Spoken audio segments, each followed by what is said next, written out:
Because if not for the intervention of God, my sister, like maybe by now, I don't know what I would have gotten myself into. Because sometimes if I'm alone in my room, I just feel like those who brought me here are not here. Even though I have siblings, what am I doing here? What is my worth on earth? Because it has always been pain.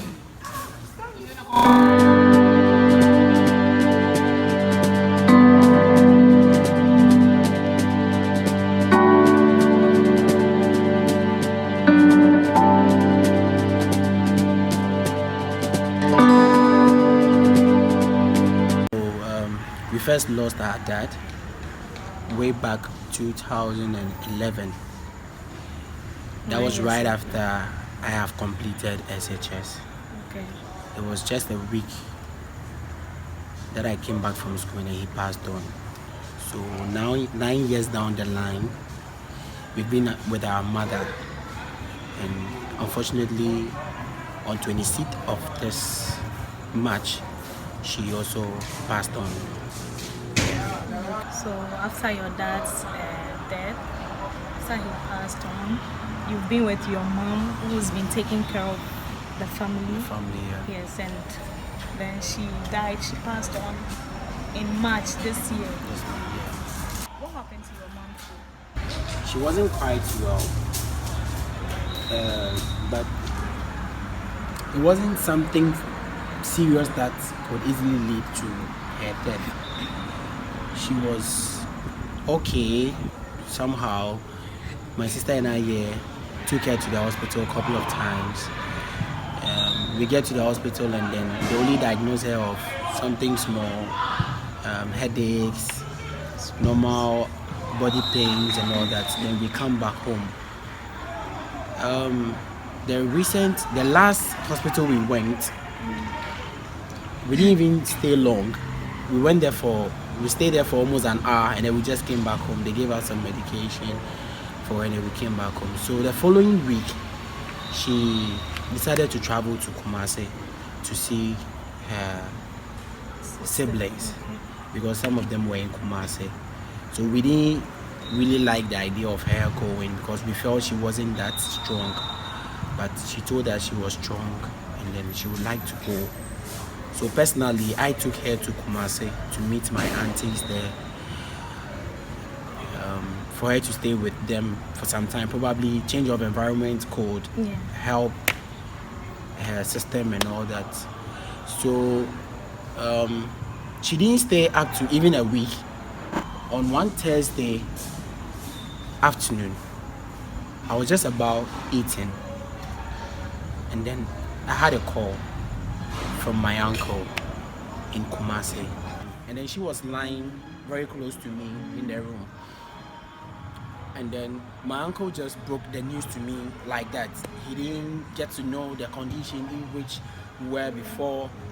He just broke the news to me that unfortunately we lost mom. I was like, how?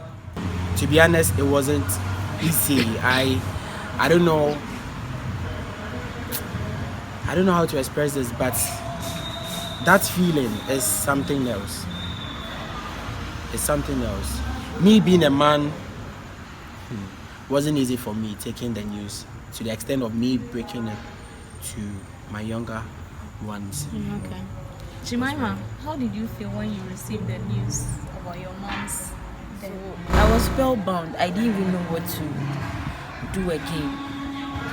So I just went out of the room, and then I think in the next seconds I was unconscious. I didn't know what was happening to me. So the only thing I realized was what I was wearing, my clothes were wet. Then I realized some of the tenants in the house were holding me, telling me to calm down, everything will be fine. Seriously, when my mom left Accra to Kumasi, we're just hoping to see her again. And the day she was leaving Accra to Kumasi, I personally went to the station with her to pick a car. And I told her everything would be fine, so she should get well soon and then come back. So the Thursday that we heard of her death was the very Thursday that I think the president announced that there will be restrictions and all that. And hearing this news, my brother has lost his job at that time. I am unemployed. We have a kid brother to take care of. It was a very big blow to us. All that came into my mind was, why are we supposed to go through this now at this trying times? It wasn't an easy thing, yes, to be frank with you. And up till now, I smile, I laugh and all that, but I am still not getting healed from that pain. When we lost Dad, Mom was the only person we had, and she tried all her best for us.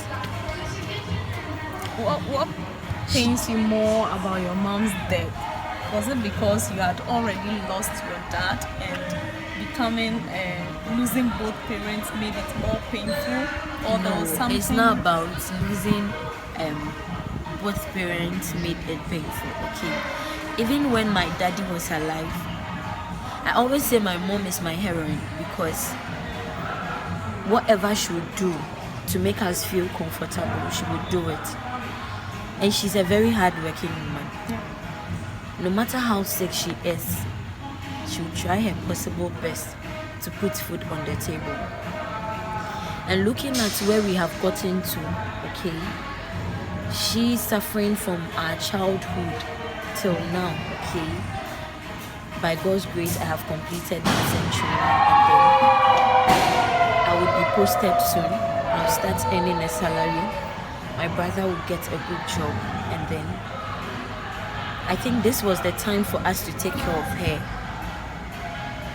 We had plans for her. We both sat down to take plans how the future was going to be bright, things we promised of doing for her, because we lost Dad, but we saw both a mom and a dad in her.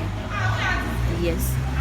So we losing her too, it was like our world has come to a halt.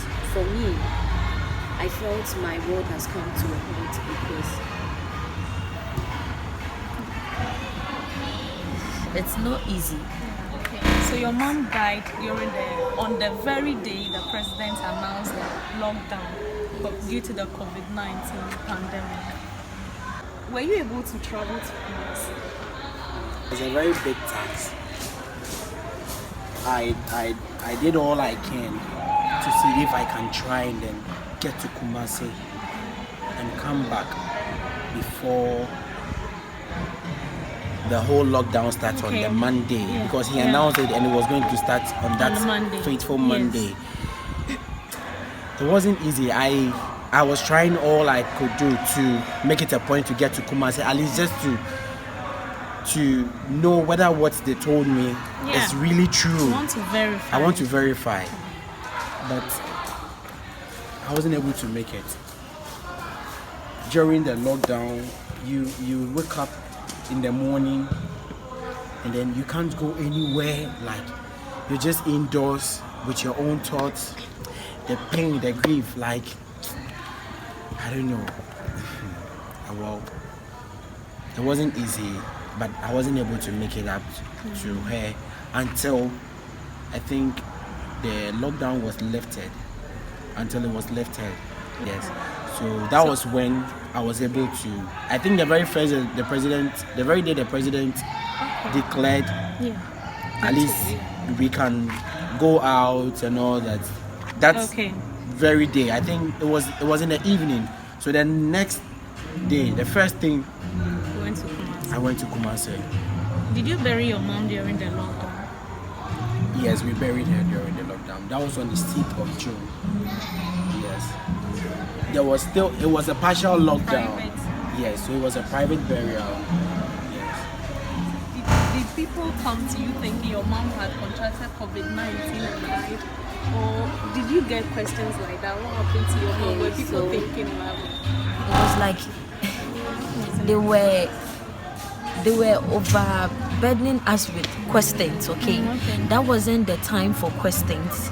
That was the time for words of consolation, at least keeping our hopes high that there is still light at the end of the tunnel, but they kept asking questions. People were coming though.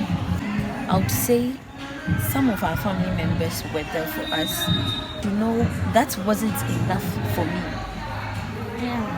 What I needed was my mom alive, okay?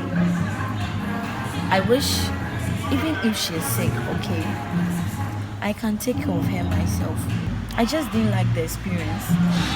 Yes, I didn't like it because I felt, no, why should it happen at this time?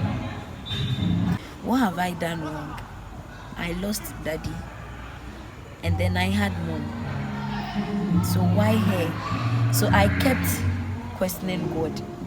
And what broke my heart more was I lost daddy when I was in JHS2, about to go to SHS. And then it was my kid brother's turn, and he was about going to his third year in SHS. And then we have lost the pillar that we had left.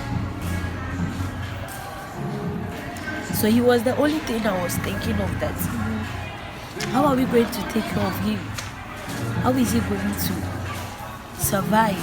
How are we going to survive? Because we are all not working, okay? But alongside, as I was questioning God, asking a lot of questions, the only thing that came into mind is it is well. Jemima.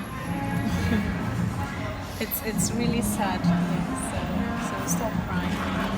How are you taking care of yourself, your sister, and then your younger brother who is in school now?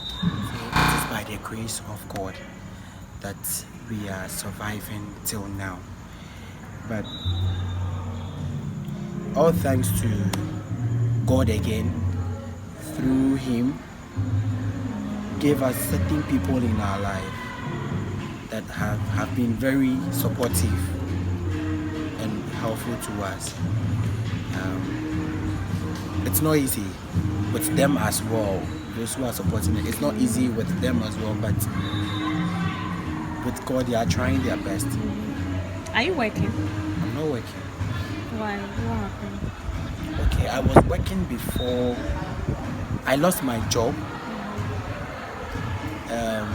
I think that was just some few months, just a month to when my mom died. And after then, that was when the lockdown came. And then after the lockdown, I've been in search for a job and all that. But we all know the condition now. During the lockdown, most people were laid off their work, and then most companies are not willing and ready to employ people now. So as at now, you live on the support of people. Yes, we live on the support of people. One or two people.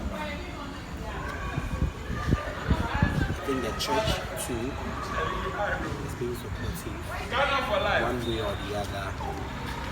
Definitely it's not going to be like you have parents who are doing it for you, and it's not going to be forever. You get it? So we are still pushing and praying to God that things will get better. So at least if people are supporting us, we can also support on our own to make life easier and better for us. So what would you tell people who have, like, people who are in your situation, they are orphans or they've lost both parents? What would you tell them? And those of us who have parents, what advice would you give us? Or what do you think? Okay, it's a very good question you've asked.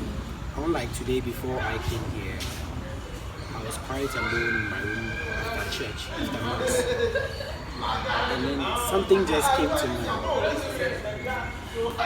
that I should just write something on my status and say, if you have parents, pray for them always. I as if I knew you were going to ask me this question today, but that was all that came to mind. That if you have parents, pray for them, get close to them. Always, like, the most important thing, always pray for them, that they should be alive till the time you realize that, oh, as for this time, even if God should call them to rest, they will feel the pain, but it wouldn't be as much as maybe they left earlier than we all thought. So the pain we've been through, I wish no one will go through this pain, but they have this, how they use it, walk right there and quarantine. So Jemima, do you have any special requests?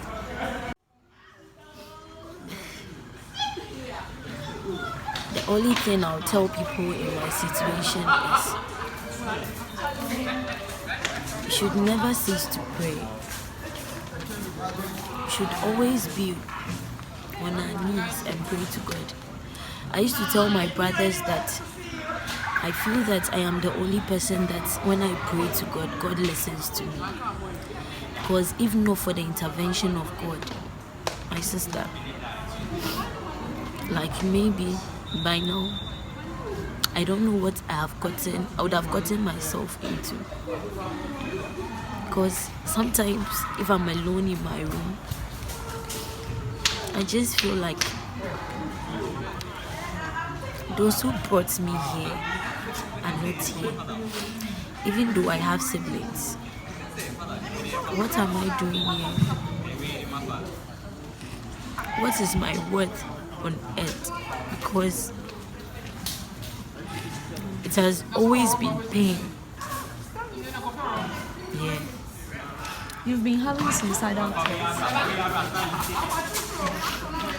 I had it like twice, but when those thoughts came into mind, I just told myself that I am destined for greatness. You are. God has a plan for me.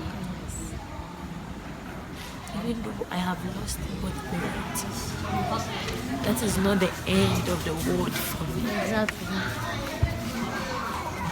I need to be an inspiration to other people, other younger ones who have lost both parents.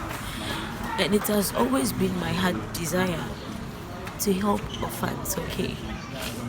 But it never occurred to me that I would also be an orphan at this age. Even though somebody will say we are a bit old, no. I don't think there should be a time range where somebody should be an orphan. It's not a good thing. So I just told myself that I need to work hard. I need to become the woman that I have always dreamt of becoming. And I want to take after my mom. I want to be like my mom.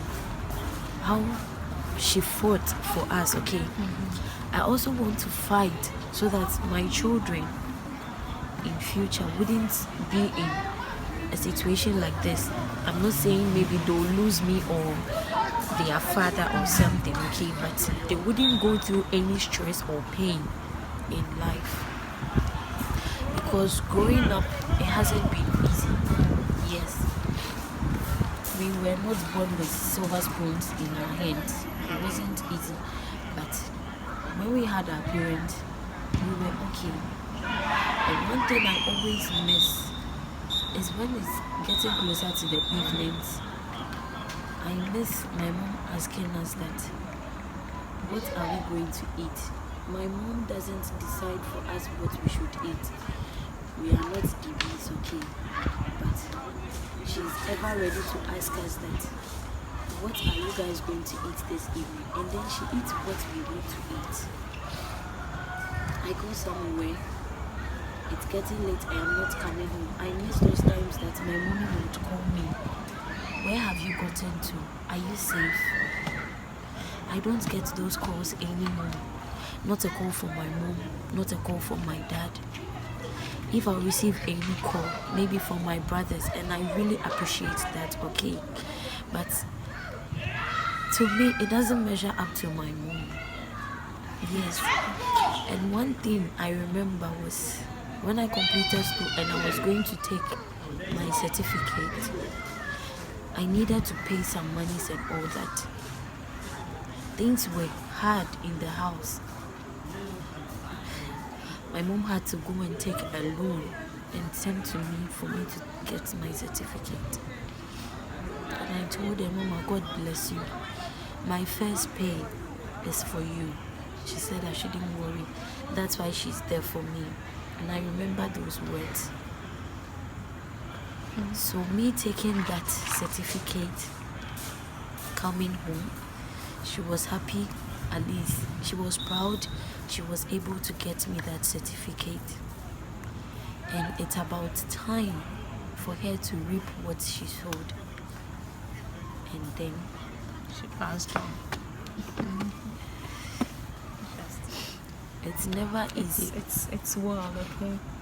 It's well. Yeah, so never ever think about suicide. You are destined for greatness, as you said. Okay, your parents have their own destiny. You also have your own destiny. They were just servants that God sent you through, okay, to come to the world, and so you have a purpose to live on earth. So never think about taking your own life. Never, okay? Anytime you have suicidal thought, talk to someone, okay? You have your brothers and you have lovely friends, you have a family to talk to, and then always pray like you said yourself. I hope that you find consolation in God. Everything will fall in place for you, okay? So Before then, I just want to tell you one or two people. Definitely, I know that this is when we reach out to them. To our church, Reverend Father Arthur, Reverend Father Emmanuel Obi Kucho, Father Courage, and all the priests we know. We say a very big thank you to them. And then Mrs. Helmerton. She has been one woman that has been very supportive. Very, very, very, very supportive. Very supportive. And all I can say is that God bless her so much and give her long life, good health, and all the many blessings she needs. I remember one day we were there. We were very hungry. There was nothing at home. And then I had a call from one of my aunties. She's Auntie Grace. And then she asked me that, how are we doing? And I said, oh, we are fine. She just told me that she has prepared food, so I should send my kid brother over for the food. I was like, God, you are so wonderful, because that day was really a dry day. There was nothing at home. And I don't like a situation where you would pick phone and be asking people for help. Please, can you send me money? Can you do this? You don't know what somebody is also going through. So you calling the person to ask for money or help is a very big thing to me. Like, it's a very difficult thing. And aside Auntie Grace, Auntie Pat has been there for us too. Fuelu, Mr. Feli, our cousins, they have been supportive one way or the other, calling to check up on us. They have done well. And some friends of my mom. We say thank you to you all for everything. We really appreciate you. please don't stop being supportive. Keep the support coming in. And anybody who is watching this interview, if you are touched by their story and you want to offer any support, you can even offer job opportunities. Yes, they both, she's a nurse, but she's waiting to be posted. But if you have any job for her, please don't hesitate to contact Ghanavi TV, and we can help you reach out to them. Thank you very much for watching this interview.